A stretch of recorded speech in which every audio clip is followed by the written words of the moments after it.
प्यारे विद्यार्थियों, मैं आशा करती हूँ कि आप सभी अपने घरों में सुरक्षित होंगे और अच्छे से अपनी पढ़ाई जारी रख रहे होंगे।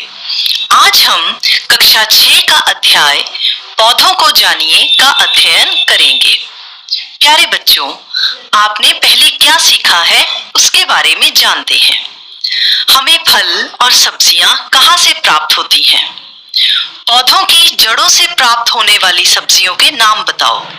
पौधों के भिन्न भिन्न भागों के नाम बताओ।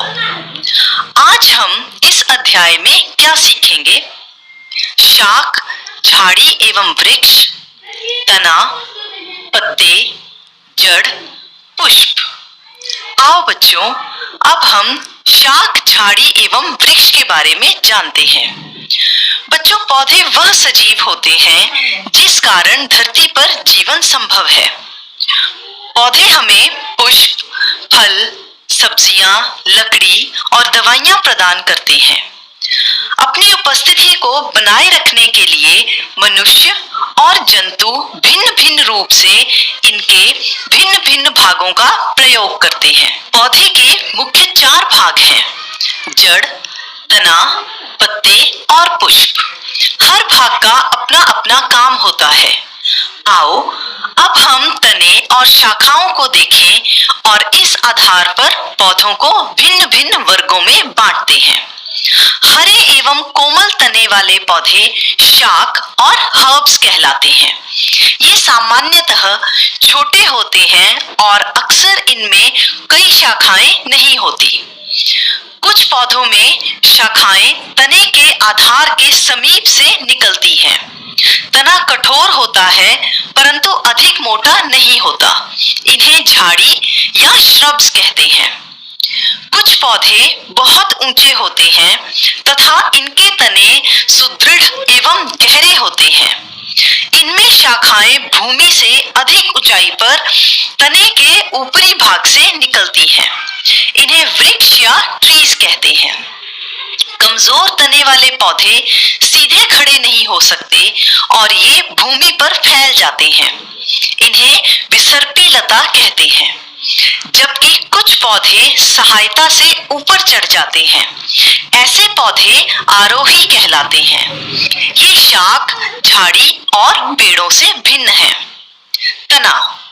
आओ बच्चों, अब हम पौधे के एक भाग तने के बारे में बात करते हैं। तने के बारे में जानने के लिए हम एक क्रिया करेंगे। इस क्रिया में एक गिलास को जल से 1/3 तक भरो। जल में लाल स्याही की कुछ बूंदें डाल दें। शाख के तने को गिलास में रखें। 8 से 10 घंटे बाद देखेंगे तो आप को शाख के कुछ भाग लाल नजर आएंगे।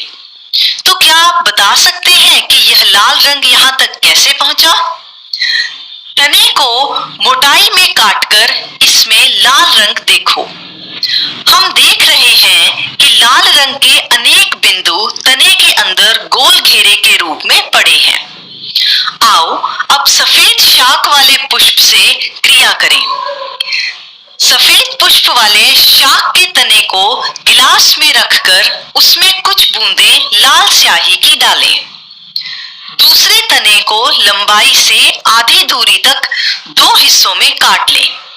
एक हिस्से को गिलास ख और दूसरे हिस्से को गिलास ग में रखें। 8 से 10 घंटे बाद गिलास क वाले पुष्प और गिलास ख और ग वाले तने के पुष्प पर प्रभाव देखें। हम देखते हैं कि क वाले गिलास का पुष्प लाल रंग का हो जाता है और ख और ग के बीच वाला पुष्प आधा नीला और आधा लाल हो जाता है। तो बच्चों, इन दोनों क्रियाओं से हमें पता चलता है कि पानी तने में ऊपर की ओर चढ़ता है। भाव तना पानी का परिवहन करता है। पानी में घुले खनिज पानी के साथ तने में ऊपर पहुंच जाते हैं। पानी और खनिज तने की पतली नलियों द्वारा पत्तों और पौधों के अन्य भागों में पहुंचते हैं। पत्ती। आओ बच्चों, अब हम पौधे के एक और भाग के बारे में पढ़ेंगे, वह है पत्ती। बच्चों, सबसे पहले ये बताओ कि सभी पत्तों का आकार, शक्ल, रंग एक जैसे होते हैं? पत्ता तने के साथ कैसे जुड़ा है? पत्ते का वह भाग जिसके द्वारा वह तने से जुड़ा होता है पर्णवृंत कहलाता है। पत्ते के चपटे हरे भाग को फलक कहते हैं। पत्ते की रेखित संरचनाओं को शिरा कहते हैं। पत्ते के मध्य में एक मोटी शिरा दिखाई देती है, इसे मध्य शिरा कहते हैं। पत्तियों पर शिराओं द्वारा बनाए गए डिजाइन को शिरा विन्यास कहते हैं। यदि यह डिजाइन मध्य शिरा के दोनों ओर जाल जैसा है तो यह शिरा विन्यास जालिका रूपी कहलाता है, जबकि घास की पत्तियों में यह शिराएं एक दूसरे के समांतर हैं। ऐसे शिरा विन्यास को समांतर शिरा विन्यास कहते हैं।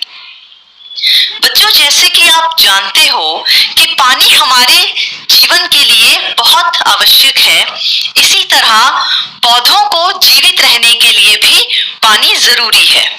पर बच्चों, पौधे तो स्थिर होते हैं। पौधे जीवित रहने के लिए जल कहाँ से लेते हैं? पौधे की जड़ मिट्टी में पानी और अन्य खनिजों को सोख लेती है। इस सोखे हुए पानी का कुछ हिस्सा पौधों के लिए प्रयोग किया जाता है। बचा हुआ जल पत्तों की सतह से उड़ जाता है। भाव जल की यह बूंदें पत्तों से जल वाष्प के रूप में निकलती हैं।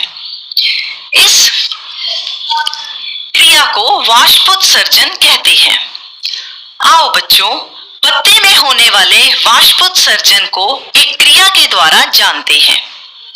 किसी शाक के पत्ते वाले तने को दिखाए अनुसार पॉलीथीन से ढक दें और धागे से बांध दें। एक खाली पॉलीथीन को ऐसे ही पौधे के पास रहने दें। कुछ घंटों बाद पॉलीथीन के अंदर वाले शाक में पानी की कुछ बूंदें दिखाई देंगी। यह बूंदें कहां से आई? बच्चों, पत्तों में से यह बूंदें जल वाष्प के रूप में निकलती हैं, जिसको वाष्पोत्सर्जन कहते हैं। इस प्रक्रिया द्वारा पौधे बड़ी मात्रा में पानी को वायुमंडल में छोड़ते हैं। पत्तों में मंड या स्टार्च का परीक्षण। इस क्रिया को करने के लिए जो आवश्यक सामग्री चाहिए वह है एक हरा पत्ता, स्प्रिट, बीकर, अल्कोहल, परख नली, बर्नर, जल प्लेट एवं आयोडीन विलयन। हरे पत्ते को पेट्री डिश में रखो। यह पत्ता कुछ घंटों के लिए सूर्य की रोशनी में रखा गया हो। स्प्रिट लैंप को ऑन करो। अब हरे पत्ते को गर्म पानी से भरे बीकर में डालकर ट्राइपॉड स्टैंड में रखो। बीकर को तब तक गर्म करो जब तक पत्ते में सेल भित्ति टूट ना जाए और पत्ता नरम ना हो जाए, ताकि पत्ता आयोडीन विलयन को आसानी से सोख ले। अब पत्ते को पानी में से निकालकर परख नली में डाल लें।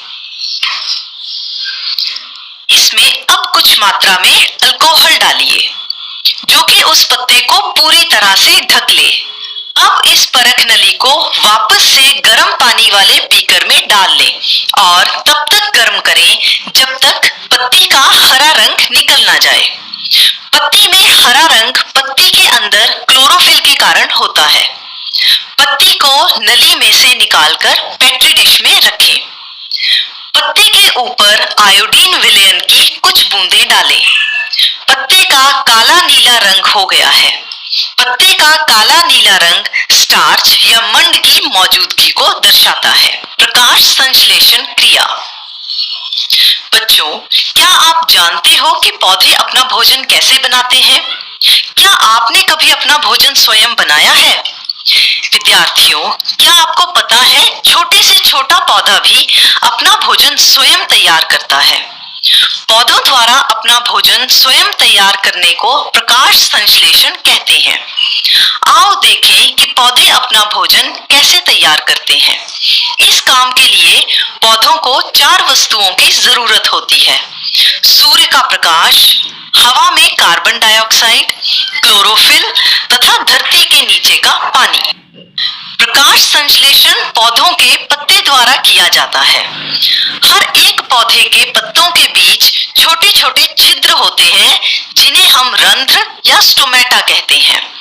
स्टोमेटा द्वारा ही हवा में मौजूद कार्बन डाइऑक्साइड पत्ते के अंदर जाती है। पौधा कोशिकाओं में छोटी छोटी रचनाएं होती हैं जिसको क्लोरोप्लास्ट कहते हैं। इसमें क्लोरोफिल होता है। पौधे कार्बन डाइऑक्साइड और पानी की सहायता से सूर्य के प्रकाश में और क्लोरोफिल की मौजूदगी में अपना भोजन तैयार करते हैं और भोजन तैयार करते समय बाहर निकालते हैं। यह ऑक्सीजन स्टोमेटा के द्वारा पत्तों से बाहर निकल जाती है।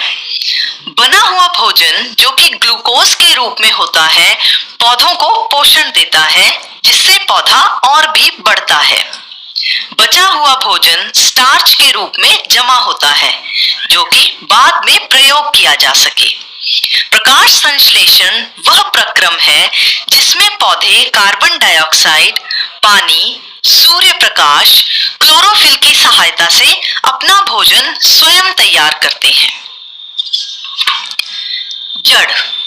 बच्चों, पौधे पानी का उपयोग करके अपना भोजन तैयार करते हैं। पौधों के तने और पत्तियों को पानी जड़ पहुंचाती है। पौधों का मिट्टी के अंदर हरा रंग रहित भाग पौधे की जड़ कहलाता है। जड़ के दो मुख्य कार्य हैं। जड़ मिट्टी से जल एवं खनिज को पत्तों एवं पौधों के अन्य भागों तक पहुंचाती है। यह पौधे के पूरे जीवन काल तक मिट्टी से जोड़कर रखती है। पौधों के जीवन काल में जड़ के महत्व को एक क्रिया के द्वारा समझें। दो पौधे ए और बी लें। बी पौधे की जड़ को कैंची की सहायता से काट लीजिए। अब दोनों पौधों को जमीन में मिट्टी में डाल दीजिए। रोजाना इन पौधों को पानी दीजिए। कुछ दिनों बाद देखिए, पौधा ए पहले दिन की तरह ही खड़ा है और पौधा बी मुरझा गया है। इस तरह हमें पता चलता है कि पौधों को जड़ों से पानी और खनिज मिलते हैं और पौधों के भिन्न भिन्न भागों तक पहुंचता है। आओ अब इन पौधों को जमीन से बाहर खींचने की कोशिश करते हैं। पौधा ए की मिट्टी में जड़ होने के कारण उसे खींचना मुश्किल है क्योंकि जड़ों ने पौधे को मिट्टी से जकड़ लिया है। इस तरह पौधे बी को खींचना आसान है क्योंकि इस पौधे की जड़ नहीं है। इससे सिद्ध होता है कि पौधे की जड़ें पौधे को जकड़ कर रखती हैं। जड़ों की किस्में। जड़ दो प्रकार की होती है, मूसला जड़ और दूसरी रेशेदार जड़। मूसला जड़ वह जड़ है जो अकेली और एक लंबी जड़ है जो सीधी ही मिट्टी में होती है और इसके साथ की छोटी जड़ों को पार्श्व जड़ कहते हैं। मूली, गाजर, शकरकंदी, शलगम आदि में पाई जाती है। रेशेदार जड़ मिट्टी में फैली पतली पतली जड़ों का एक समूह होता है। यह सभी जड़ें एक समान दिखाई देती हैं। इनमें कोई मुख्य जड़ नहीं होती। इन्हें जकड़ा जड़ अथवा रेशेदार जड़ कहते हैं। यह गेहूं, मक्की और धान में पाई जाती है। पुष्प। बच्चों, अब हम पुष्प के भिन्न भिन्न भागों के बारे में जानेंगे। सारे पुष्प रंग, आकार और दिखने में भिन्न भिन्न होते हैं। पुष्पों में ज्यादातर भाग एक जैसे होते हैं। पुष्प के एक एक भाग करके हम उसकी चर्चा करेंगे। सबसे पहला भाग है पुष्प डंडी। यह पौधे का वह हिस्सा है जिस पर पुष्प खिलता है। यह तने के साथ लगातार होता है। हरी पत्तियां, पंखुड़ी। हरी पत्तियां पुष्प के सबसे बाहर वाले हिस्से में होती हैं। जैसे कि नाम से स्पष्ट होता है, यह हरे रंग की होती है। कुछ पुष्पों में यह जुड़ी होती है और कुछ पुष्पों में स्वतंत्र होती है। हरी पत्तियों का काम पुष्प को उस वक्त सुरक्षित रखना है जब फूल कली के रूप में होता है। रंगदार पत्तियां पुष्प का सबसे सुंदर हिस्सा है। यह पत्तियां गूढ़े और चमकदार रंग की होती हैं। इनका गूढ़ा चमकता रंग कीड़ों को अपनी ओर खींचता है तो जो परागण हो सके। पुंकेसर पुष्प का नर जनन अंग है। इसके दो मुख्य अंग हैं, तंतु जिसे फिलामेंट भी कहते हैं और परागकोश। परागकोश के अंदर पराग कण होते हैं जो कि आकार में बहुत छोटे होते हैं और जनन में काम आते हैं। कुछ पुष्पों में एक पुंकेसर होते हैं और कुछ में एक से ज्यादा भी हो सकते हैं। स्त्री केसर यह पुष्प का मादा जनन अंग है। इसके 3 भाग हैं, अंडाशय, वर्तिका, वर्तिकाग्र। वर्तिकाग्र यह पुष्प का सबसे ऊपरला हिस्सा होता है और यह चिपचिपा होता है। इसका काम परागण के दौरान परागकण प्राप्त करना है। वर्तिका एक धागे की तरह की रचना है जो वर्तिकाग्र को अंडाशय से जोड़ती है। अंडाशय में स्त्री जनन अंग भाव बीजांड होते हैं। यदि हम स्त्री केसर लेकर उसे लंबेदार काटें तब हमें इसमें छोटी छोटी गोल रचनाएं दिखाई देती हैं। यह बीजांड है। कुछ पुष्प ऐसे होते हैं जिसमें पुंकेसर और स्त्री केसर दोनों होते हैं, परंतु कई पुष्पों में इनमें से एक ही होता है। यह बात भी याद रखने वाली है कि पुष्पों में भिन्न भिन्न पत्तियां, पंखुड़ी, पुंकेसर और स्त्री केसर की गिनती में फर्क हो सकता है। संशोधन: तना, जड़, पत्ते, पुष्प और फल पौधों के भिन्न भिन्न भाग हैं। शाख, झाड़ी एवं वृक्ष पौधों के 3 प्रकार हैं। पौधों के तने के साथ जुड़े भाग को पौधे की डंडी या पिटियोल कहते हैं और पत्ते के हरे चपटे भाग को फलक या लैमिना कहते हैं। पौधे जड़ों द्वारा मिट्टी में से जल एवं अन्य खनिजों को सोखते हैं। जड़ों के 2 प्रकार हैं, मूसला जड़ और रेशेदार जड़। पुष्प के भिन्न भिन्न भाग हरी पत्तियां, पंखुड़ी, पुंकेसर और स्त्री केसर हैं। आइए कुछ प्रश्नों का अभ्यास करते हैं। पौधे प्रकाश संश्लेषण क्रिया द्वारा अपना भोजन तैयार करते हैं, सही या गलत? सही, यह कथन बिल्कुल सही है। अगला प्रश्न, पौधे डैश द्वारा अपने शरीर में से बचे हुए जल को बाहर निकालते हैं। बिल्कुल सही, इसका उत्तर है वाष्पोत्सर्जन। अगला प्रश्न, पत्तों में मंड का परीक्षण डैश विलयन से किया जाता है। सही उत्तर, आयोडीन विलयन। अगला प्रश्न, पौधों के 3 रूप कौन कौन से हैं? बिल्कुल सही, पौधों के 3 रूप हैं, शाख, झाड़ी एवं वृक्ष। जड़ों की 2 किस्मों के नाम बताओ। सही जवाब, मूसला जड़ और रेशेदार जड़। बच्चों, मैं आशा करती हूँ कि आप सभी को यह अध्याय अच्छे से समझ आया होगा। धन्यवाद।